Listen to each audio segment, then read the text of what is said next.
ce qu'on a décidé, c'est de vous faire parler un petit peu, parce que sinon ça va être assez répétitif comme mode de présentation. Donc si vous avez des questions, je ne sais pas s'il y a quelqu'un pour faire passer le micro dans la salle, mais on aurait besoin déjà de retour par rapport à votre ressenti sur cette mise en place.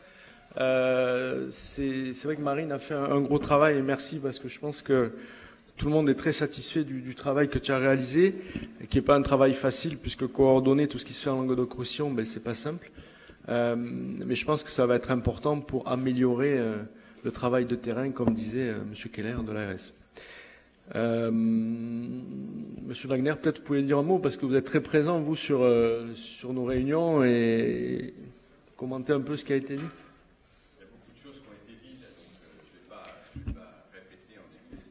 Alors, les questions du public. Il y a des médecins nutritionnistes, il y a des chirurgiens, des diététiciennes, il y a même un Argentin, je vois. Waouh. Oui. Allez-y. Non, c'est très bien. Vous avez une très bonne voix, super.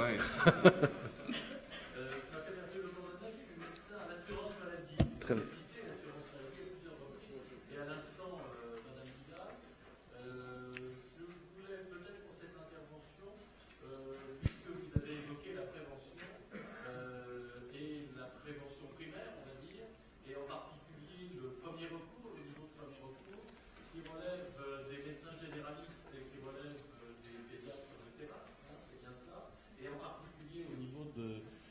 Dépistage chez les enfants, et là, réellement, c'est le maillon faible du système. Nous le savons tous, il y a un problème majeur, c'est-à-dire qu'on a des référentiels très très solides qui disent qu'il faudra suivre l'IMC, c'est ça, je ne suis pas spécialiste, des enfants avant 5 ans, de façon régulière et de façon systématique. Ça n'est pas fait dans notre pays.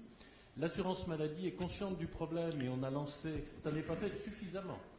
Ça n'est pas fait suffisamment dans notre pays. Mais quand je dis ça n'est pas fait, c'est qu'il y a une part très importante, effectivement, des enfants qui échappent à ce dépistage précoce. C'est probablement le maillon faible du système, car ce que vous avez décrit, le niveau 1, le niveau 2, le niveau 3, est tout à fait formidable, est en train de se développer France entière, et il y a un problème probablement de formation des professionnels de santé sur ce sujet. Je m'adresse ici aux universitaires, que vous êtes tous. Cette formation, c'est évidemment la formation initiale, il n'y a pas de doute, mais la formation initiale, ça ne concerne que les très jeunes médecins et que les très jeunes professionnels de santé. Il y a un problème de formation médicale continue et de formation continue en général, qui est d'ailleurs prévu par la loi HPST. Est-ce que vous avez l'intention de régler ce problème? Évidemment, nous, à notre niveau, nous avons développé France Entière des interventions par le biais des délégués de l'assurance maladie pour aller porter tout à fait le message que j'ai sous les yeux. Et c'est fait, je voulais vous rassurer les uns les autres, c'est fait.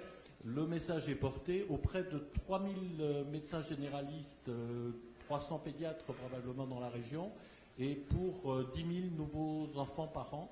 Et on a actuellement moins de 50% de ces enfants qui bénéficient du suivi que vous recommandez.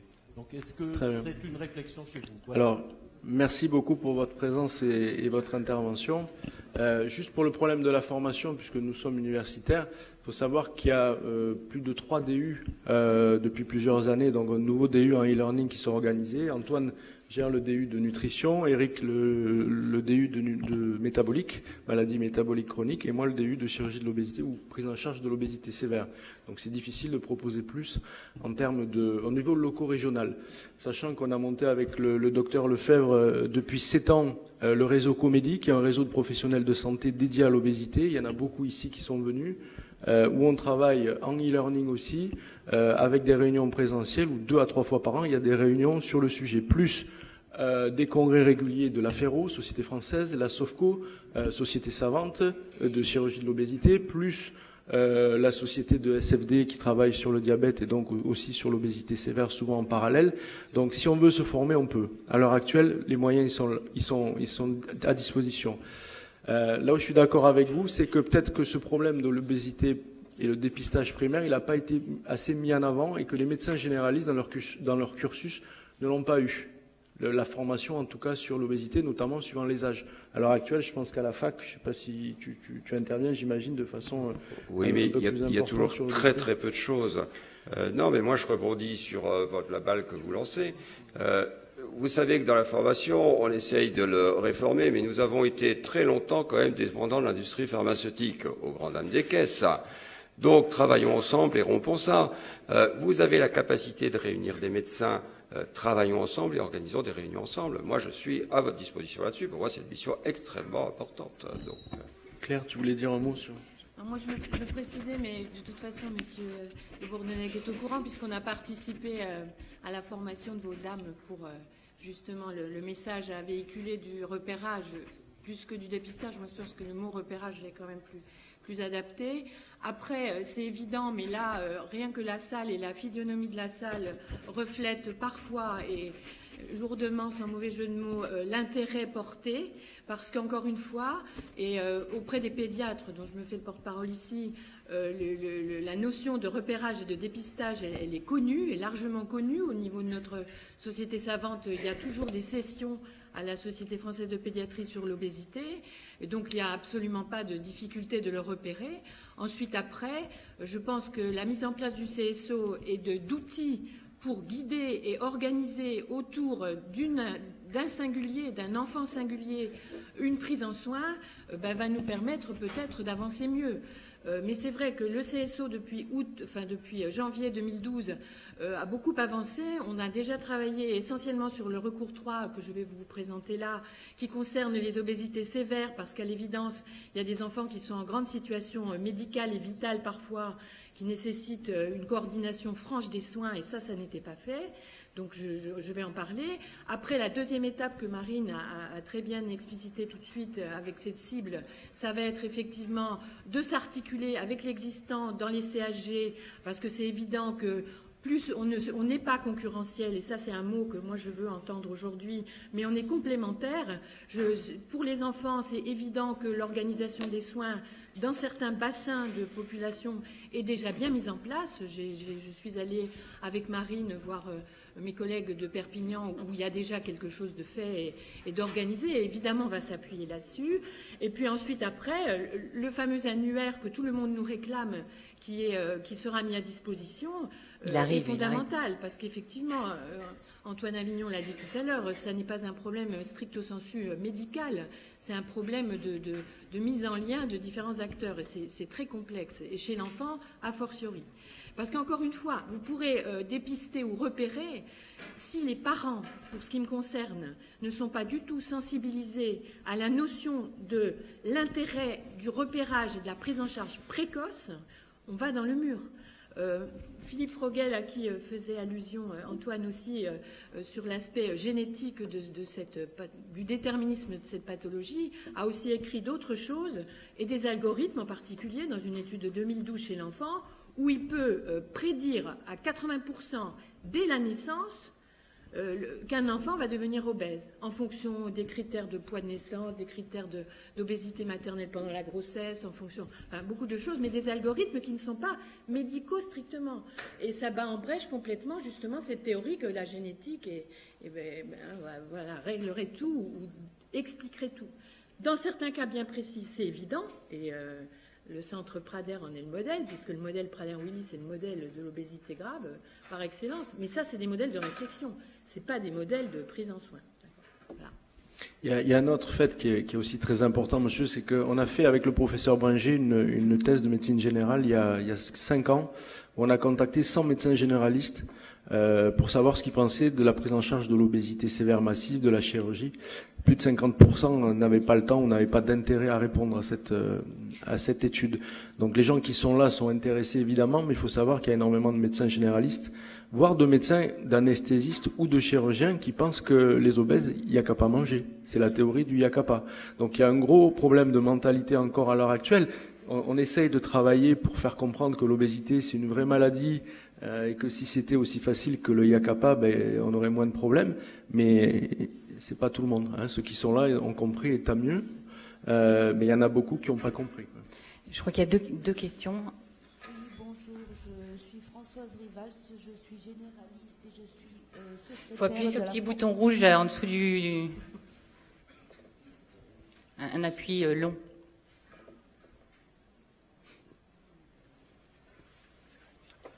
Voilà. C'est bon? Vous m'entendez? Bon. Je m'appelle Françoise Rivas, je suis généraliste à Montpellier et je suis membre de l'UNAFORMEC, c'est-à-dire l'association de formation médicale continue. Et je ne peux pas laisser dire que la sécurité sociale, par le biais de ces dames, fait de la formation continue. La formation continue, nous l'organisons depuis des années. Et j'ai organisé personnellement 3 séminaires pour le dépistage de l'obésité de l'enfant. Et c'est vrai que le rebond d'adiposité précoce était quelque chose qui était mal connu, parce que peut-être quand on était étudiant, on ne nous l'a pas appris. Mais en tous les cas, nous avons fait des ateliers pratiques et les médecins formés ont pu acquérir.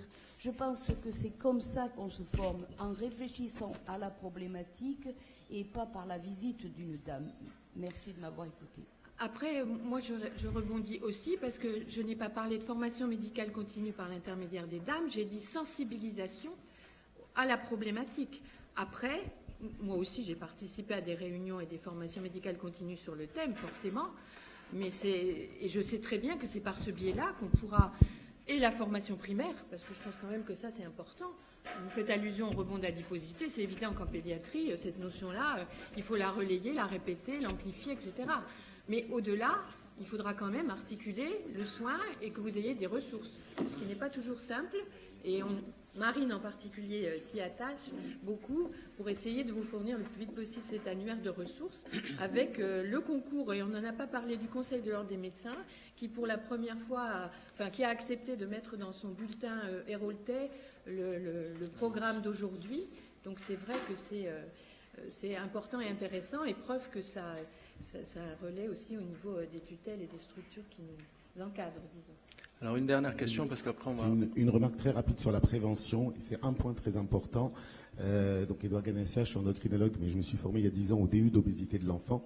Il y en a 2 qui existent en France, et c'est une formation vraiment de 60 heures, donc c'est pas quelque chose d'anodin, c'est un vrai débat. Et il y a un truc qui retarde la prise en charge. Ça fait maintenant 7 ans que j'ai une grosse cohorte d'enfants obèses grade 1 sur le bassin de Thau. Il y a quelque chose qui retarde au moins de 2 ans et demi.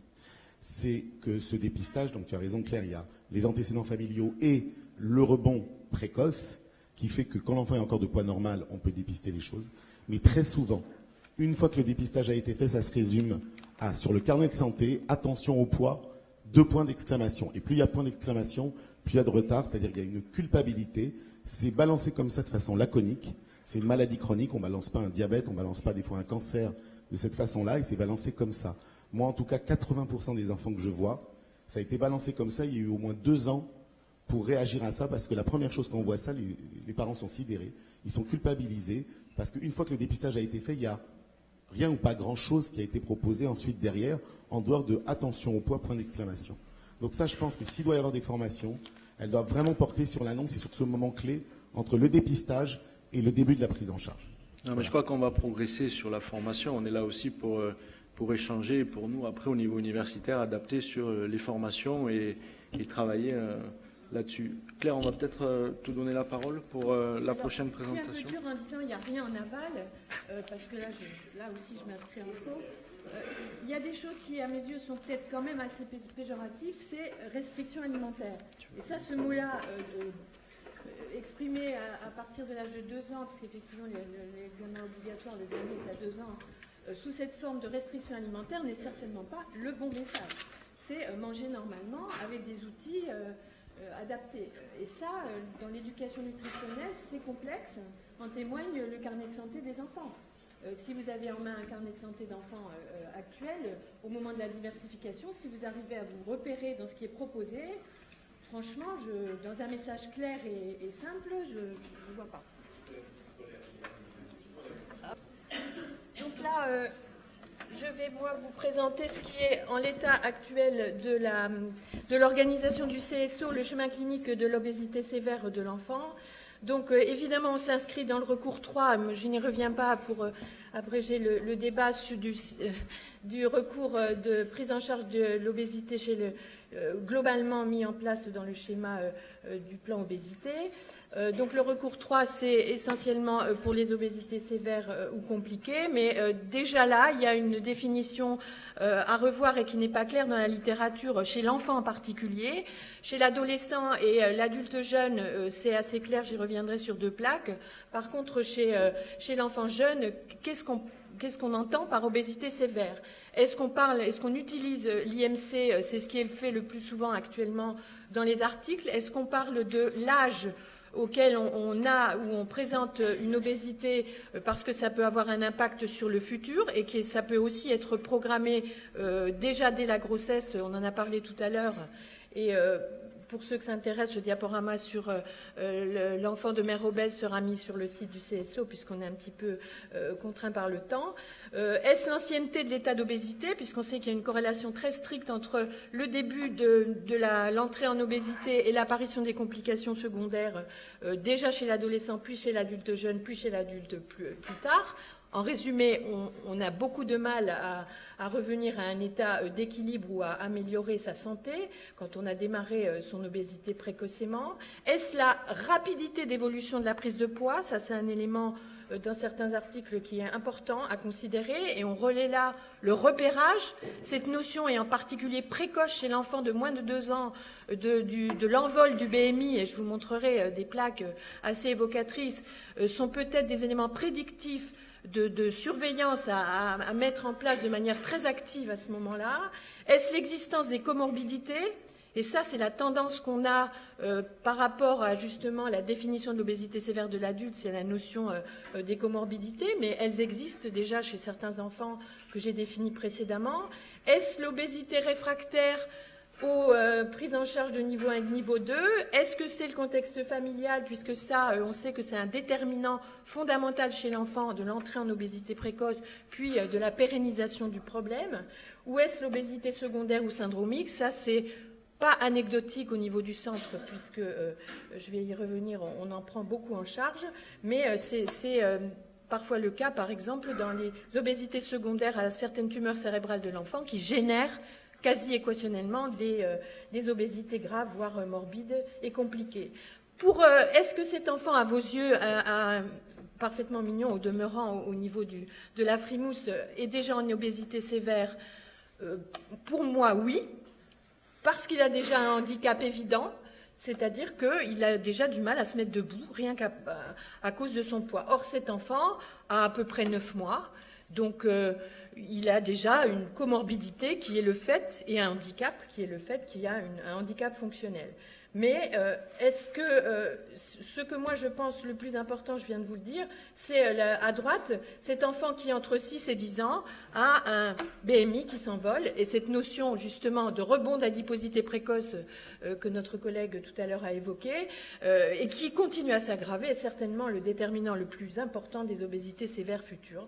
Dans ce cas de figure-là, c'est quand même assez exceptionnel que les choses s'arrangent, ou alors à y mettre autour un encadrement extrêmement strict qu'on devrait pouvoir vous fournir justement avec des relais et des modalités de prise en charge singulières. Parce que là, encore une fois, moi j'insiste beaucoup là-dessus, quand on va prendre en charge un enfant qui a ces difficultés très graves, chaque enfant est un enfant. C'est un peu la même chose pour la puberté, c'est un peu la même chose pour la croissance. En pédiatrie, c'est la singularité de l'individu qui fait qu'on fait un petit peu un programme à la carte.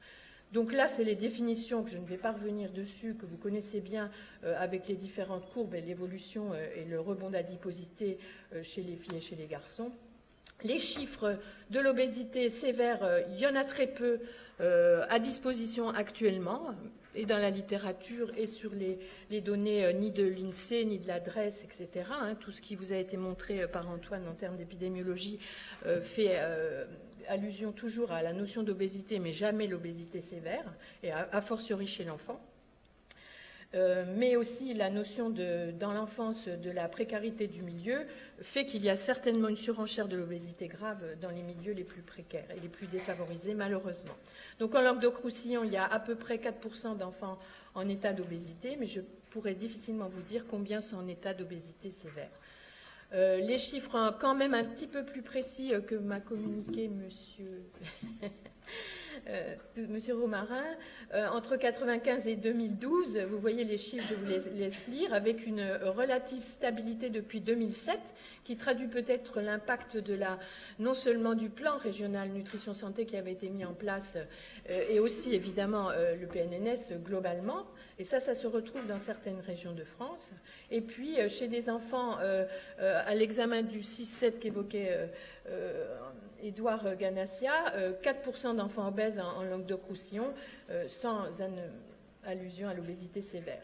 Là, c'est pour vous montrer qu'il y a quand même des modifications en fonction de l'âge et il y a parfois quand même des améliorations des situations d'obésité et de surpoids, et particulièrement chez le garçon, qui s'améliore un peu avec le temps. Donc on peut être peut-être... D'où cette notion un peu sexuée au moment de la prise en charge d'un enfant obèse, qu'une fille aura statistiquement plus de risques de rester obèse qu'un garçon. Bon, alors que curieusement, la silhouette est un élément déterminant à un certain âge. On peut se poser la question justement là d'utiliser certains curseurs pour travailler, et je pense que vous les utilisez déjà. Donc chez l'enfant, chez l'adolescent, et donc ça, c'est des éléments qu'on a évoqués au DU, auxquels faisait allusion David Noka tout de suite, de l'obésité sévère avec la chirurgie bariatrique. Chez l'adolescent, la définition, elle est dans la littérature, un IMC qui dépasse la courbe amenant à un IMC de 35, donc la tendance est à aller à 35, ou un IMC à 40 pour les obésités morbides, et puis d'autres définitions se tablent sur un IMC dépassant 120% de la courbe d'IMC, donc ça c'est une définition plus nord-américaine. Donc les deux flèches rouges, vous voyez, définissent les obésités sévères et morbides chez les filles, et là les obésités sévères et morbides chez le garçon, et c'est dans ces situations-là qu'on pourra réfléchir dans le cadre de la RCP de troisième recours à certaines mesures plus radicales de prise en charge de l'obésité que pourrait être, et je pèse mes mots, pourrait être la chirurgie de l'obésité chez l'adolescent, dans certains cas de figure où le patient a un risque vital en particulier mis en jeu. Donc plus on avance en âge et plus en situation d'obésité, je vous l'ai dit, et plus les prises en charge classiques et nutritionnelles et physiques échouent. C'est pour ça aussi qu'on évoque parfois d'autres prises en charge beaucoup plus radicales, avec des méta-analyses assez claires sur des variations d'IMC que vous voyez très limitées, de moins 0,14 à moins 0, quasiment, sur des prises en charge assez classiques. Et c'est vrai qu'on est incité dans certains cas, avec quand même le bémol à mettre que la notion de détermination psychologique en particulier chez l'enfant et l'adolescent à se prendre en charge doit être prise en compte, et c'est très compliqué. Alors ça, c'est pour vous dire que 70% des obésités sévères ou morbides du grand adolescent aboutissent à des obésités morbides à l'âge adulte. Ça, c'est un travail publié dans JAMA en 2010 qui est assez clair. Donc les plus âgés de nos enfants, puisque le champ pédiatrique maintenant est de 0 à 18 ans, qui sont en obésité sévère, ont malheureusement un fort risque de le rester et d'accéder à la chirurgie bariatrique ultérieurement. D'où la question de savoir, faut-il anticiper sur la démarche chirurgicale ou faut-il attendre ? Voilà, donc ça, je ne peux pas répondre à cette question, et d'ailleurs dans la littérature, ou peut-être Eric le saurait, mais il n'y a pas grand-chose là-dessus. Avec l'élément cardiovasculaire dominant que vous multipliez par 1,5 ou 2 à 60 ans le risque d'avoir des problèmes cardiovasculaires, hypertension et le reste. Donc là, c'est le schéma qui vous liste dans les situations d'obésité sévère, qu'elles soient d'ailleurs secondaires ou primaires, les comorbidités chez l'adolescent. Donc vous voyez qu'il y a 8 à 20% de problèmes respiratoires que vous connaissez tous, et le syndrome d'apnée du sommeil peut toucher déjà des très jeunes enfants, puisque le plus jeune enfant appareillé dans la cohorte suivie au CSO à Montpellier a 8 ans, avec une obésité sévère compliquant plutôt une tumeur cérébrale opérée. qu'ensuite la stéatose hépatique, ou donc les maladies hépatiques chez l'enfant et puis l'adolescent vont de 30 à 100% des situations, que plus tard, et dans l'adolescence et dans la période péripubertaire, il y a des anomalies gynécologiques et le recours de consultation au niveau du CSO par le biais de certains gynécologues est pas négligeable. Alors, est-ce que c'est parce que on a une petite étiquette de gynécologie de l'adolescence au niveau du service? Peut-être. Les douleurs et les déformations, oui, parce qu'elles sont très précoces, très invalidantes, et elles majorent, elles continuent à amplifier le cercle vicieux de la prise de poids. Un enfant qui a mal au genou, au dos, au cervical, il aura plutôt tendance à rester replié chez lui et inactif, donc à ne pas négliger. Les problèmes d'hypertension intracrânienne, dans les situations d'obésité sévère, et surtout les BMI qui s'envolent, il peut y avoir d'authentiques hypertensions intracrâniennes graves. On a eu l'année dernière un enfant qui était hospitalisé initialement en neurochirurgie, mais qui est repassé chez nous ensuite. Contrairement à ce qu'on pourrait penser, le diabète est plutôt rare dans cette population, mais ils le deviendront peut-être en fonction de facteurs prédisposants et familiaux essentiellement. Et ça, je suis moins bien armée pour vous en parler, vous pourrez poser des questions. L'hypertension artérielle, par contre, la dyslipidémie est beaucoup plus fréquemment rencontrée chez l'enfant et l'adolescent, évidemment avec un facteur de pondération aussi, que sont les situations de dyslipidémie familiale. Et évidemment, l'impact psychosocial que vous maîtrisez bien dans vos patientèles chez ces enfants-là, qui sont en refus de beaucoup de choses, et en refus scolaire parfois, avec des situations pré-suicidaires pour certains que l'on connaît, ce qui et malheureusement, là évidemment, je dis tout à l'heure que j'étais un peu désespérée de voir qu'il y avait très peu de médecins généralistes libéraux dans la salle. Il faut préciser qu'il y a très peu de pédopsychiatres qui veulent ou qui peuvent, parce que je ne leur jette pas forcément la pierre, ils sont très peu nombreux, s'impliquer dans l'obésité ou dans le trouble alimentaire, même à l'hôpital. Donc c'est compliqué et ça pêche. Voilà. Donc le CSO, c'est un centre ressources pour les patients avec complications, pour des patients en échec de prise en charge. Et là, j'insiste beaucoup sur cette notion de partenariat vis-à-vis de patients que dans les CSG en particulier ou dans les structures MCO, vous auriez à prendre en charge, qui sont en échec de prise en charge active, classique, et qui présentent parfois des désordres comportementaux, voire psychiatriques dans certaines situations, ce qui complexifie les choses. En situation socio-économique ou familiale et psychologique complexe, ça on peut être le recours pour vous pour gérer certaines de ces situations, avec évidemment, je ne l'ai pas cité encore, et c'est une grave erreur de ma part, l'Institut Marin-Saint-Pierre et le SSR dédié au CSO, mais Cécile, je ne sais pas s'il est dans la salle, si elle est là-bas, Cécile Raverdi parlera cet après-midi justement de l'organisation des soins actuels au niveau du SSR et l'articulation qu'on est en train d'activer dans les deux sens d'ailleurs, entre les deux établissements, puisqu'elle travaille pour partie une après-midi à l'hôpital, ce qui fluidifie un peu le système et le circuit. Et donc ensuite, des patients en obésité secondaire, je vous l'ai dit tout à l'heure. Donc c'est un centre ressource pour une prise en charge éventuellement médico-chirurgicale intégrée. Le plateau technique, je vais vous le montrer. L'éducation thérapeutique, ça ce sont les termes du texte pour les patients du recours 3.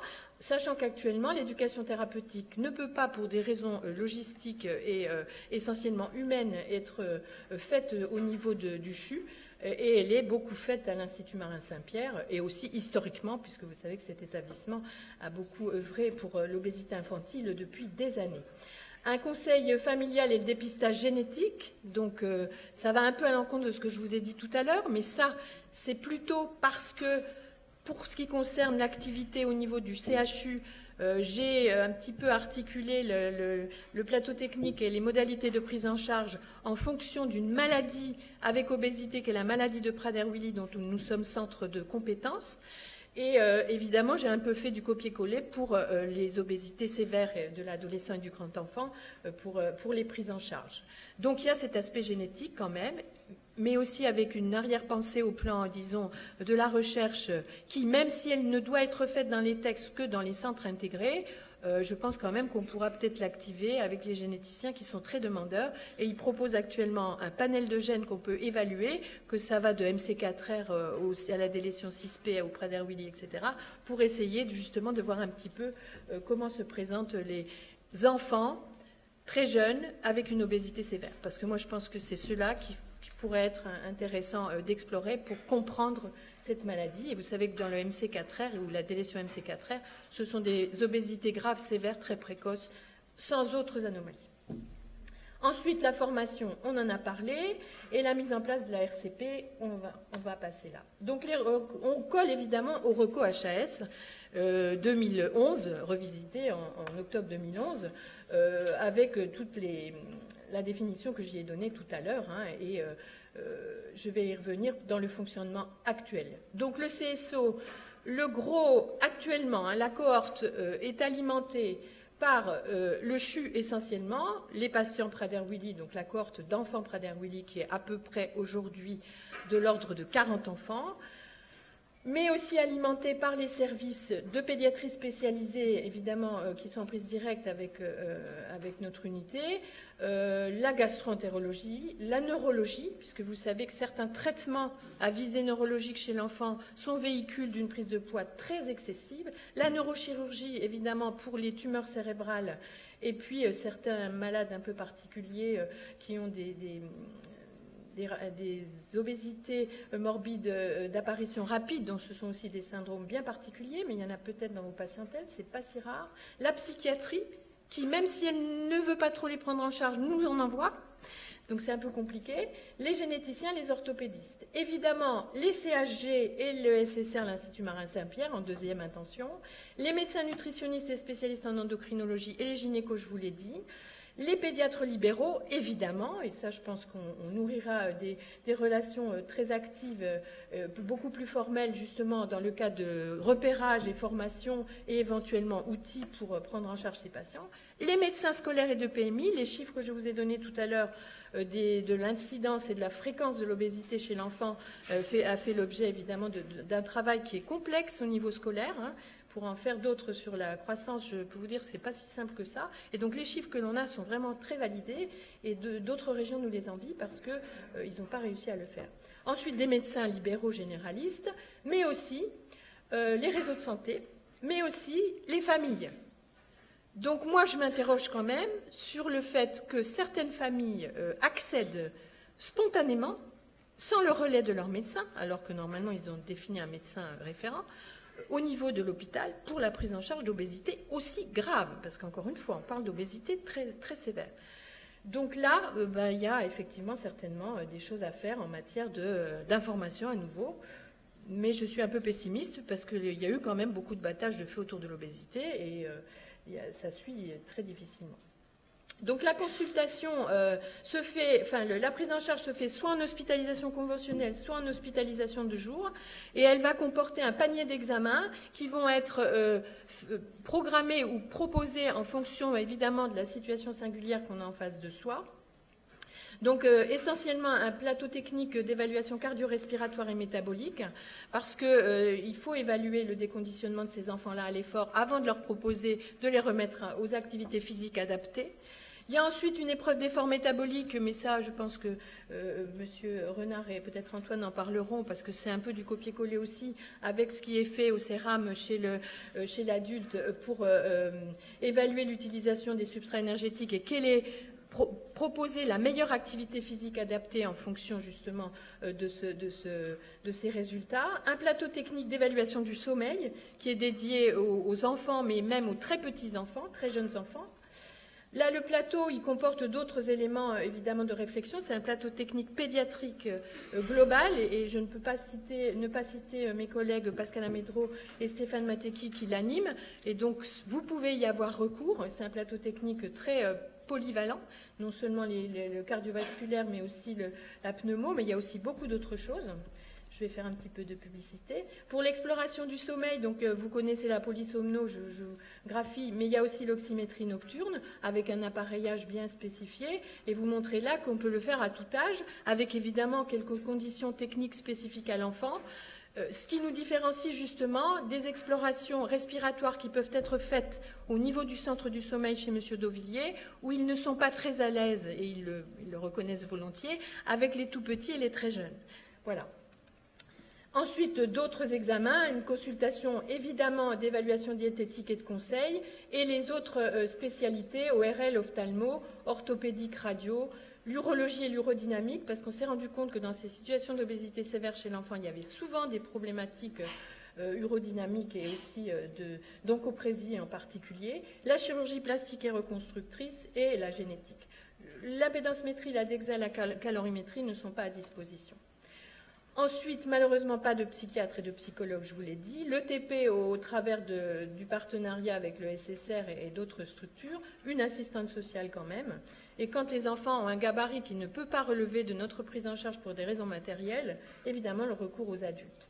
Ensuite, au terme de toutes ces évaluations et en fonction du panier d'examen qui aura été fait, on propose des traitements et un suivi pluridisciplinaire adapté, avec des objectifs raisonnables. Et c'est vrai que c'est au niveau du CSO que se fait le suivi de la consultation à 3 mois et à 6 mois, avec le partenariat avec le SSR en séjour court et prolongé, que Cécile Raverdy vous explicitera tout à l'heure. Pour le PRADER, on suit les propositions du PNDS. Donc la filière, c'est le PRADER et les autres, les obésités secondaires, je vous l'ai dit, les échecs de prise en charge, les comorbidités métaboliques.